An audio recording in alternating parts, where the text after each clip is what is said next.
আসসালামু আলাইকুম। সন্ধে ৭টা, বাংলাদেশ বেতার, রাজশাহী। স্থানীয় সংবাদ পড়ছি মাসুম আখতারুজ্জামান অনিক।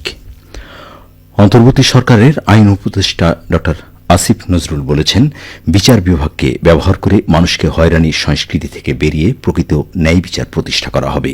সারা দেশের বিচারকদের উদ্দেশ্যে প্রধান বিচারপতি ড সৈয়দ রেফাত আহমেদের দেওয়া অভিভাষণ অনুষ্ঠানে বক্তব্যে তিনি আজ একথা বলেন। আইন উপদেষ্টা বলেন, প্রকৃত ন্যায় বিচার প্রতিষ্ঠা করতে চাই। বিচার বিভাগ ব্যবহার করে মানুষকে হয়রানি করার সংস্কৃতি থেকে বের হয়ে আসতে হবে।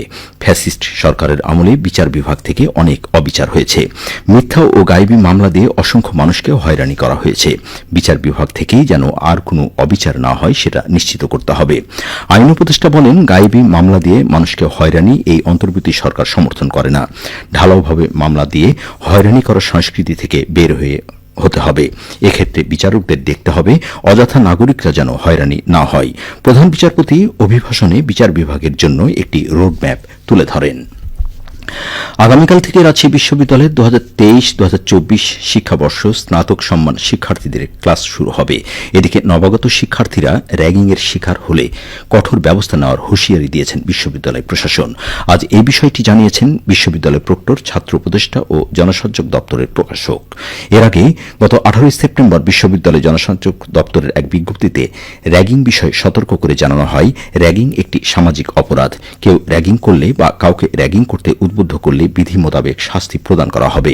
এছাড়া বিজ্ঞপ্তিতে বিভাগের সভাপতির অনুমতি ব্যতীত বিভাগের অন্য কোনো বর্ষের শিক্ষার্থীদের সাথে নবীন শিক্ষার্থীদের পরিচিতি বা মতবিনিময় অনুষ্ঠানের উপরও নিষেধাজ্ঞা দেওয়া হয়েছে।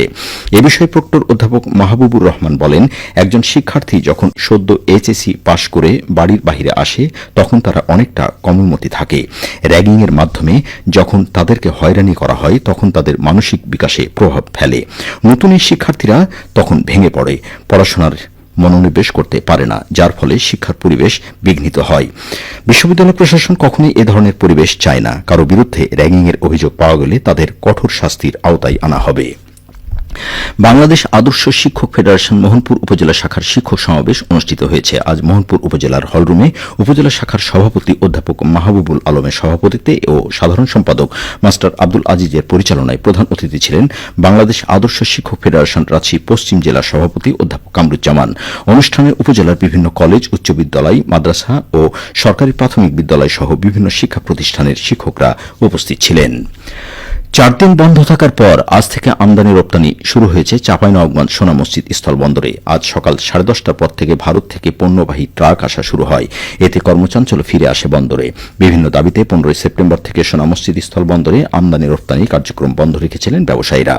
সোনা মসজিদ স্থলবন্দর পানামা পোর্ট লিংক লিমিটেডের ব্যবস্থাপক মাইনুল ইসলাম জানান, আলোচনায় উভয় পক্ষের মধ্যে সমঝোতা হয়েছে। ফলে আজ থেকে স্থলবন্দরে আগের মতোই ভারত থেকে পণ্য আমদানি শুরু হয়েছে। বর্তমানে বন্দরে আমদানি রপ্তানি সহ সকল কার্যক্রম স্বাভাবিক রয়েছে।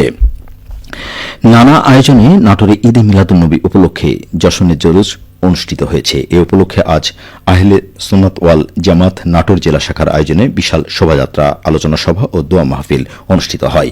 এ সময় প্রধান অতিথি হিসেবে উপস্থিত ছিলেন সাবেক উপমন্ত্রী অ্যাডভোকেট রুহুল কুদ্দুস তালুকদার দুলু, জেলা বিএনপি সদস্য সচিব রহিম নেওয়াজ, আহলে সুন্নাত ওয়াল জামাত নাটোর জেলা শাখার সভাপতি আব্দুল ওহাব সহ খানকা শরীফের সদস্যরা অনুষ্ঠানে উপস্থিত ছিলেন। এ সময় বক্তারা বলেন, এদেশে বিগত সরকারের আমলে স্বাধীনভাবে ধর্ম পালন করা যায়নি। ইসলাম শান্তির ধর্ম, দেশে অশান্তি বিরাজ করছিল। এই অবস্থার উত্তরণ হয়েছে, দেশে শান্তি ফিরে এসেছে। খেলার খবর। চাঁপাইনবাবগঞ্জের নাচল রেল স্টেশন ফুটবল মাঠে শুরু হয়েছে বৈষম্য বিরোধী ফুটবল টুর্নামেন্ট।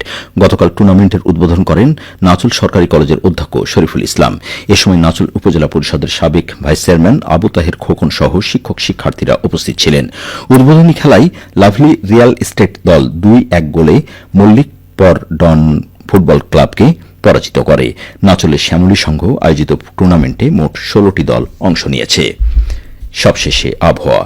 আজ রাজশাহীতে সর্বোচ্চ তাপমাত্রা ছিল 37 ডিগ্রি এবং সর্বনিম্ন 27.6 ডিগ্রি সেলসিয়াস। সন্ধ্যে 6টায় বাতাসে আপেক্ষিক আর্দ্রতার পরিমাণ ছিল 74%।